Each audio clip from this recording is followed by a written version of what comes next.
السلام علیکم تمام دوستوں سے گزارش ہے کہ میرا چینل ضرور سبسکرائب کریں۔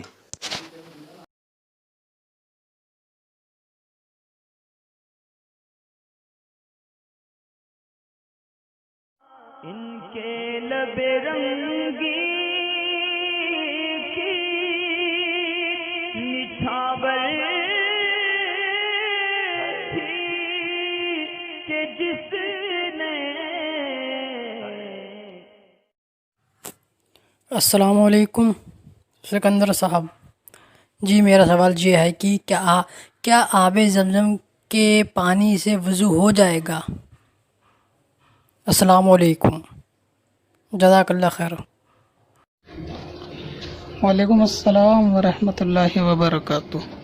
آب زمزم سے اگر کسی نے وضو کر لیا تو اس کا وضو بھی ہو جائے گا اور اس وضو سے نماز بھی ہو جائے گی، لیکن آب زمزم سے وضو کرنا نہیں چاہیے۔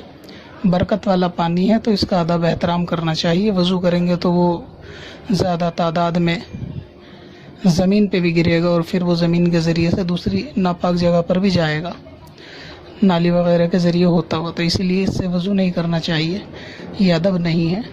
اور اگر کئی ایسی جگہ ہے کہ جہاں دوسرا پانی موجود ہی نہیں ہے، صرف آب زمزم ہے، تو پھر اس سے وضو کیا جا سکتا ہے۔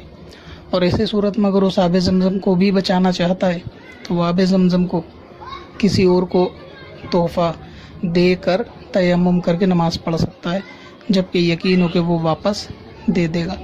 ورنہ یہ کہ آب زمزم سے وضو کر کے نماز اگر پڑھ لے، پانی کی قلت کہیں پر ہو، نماز کی وقت کی بھی گنجائش نہ ہو اور پانی تلاشنے میں وقت لگے گا، تو کر لینا چاہیے۔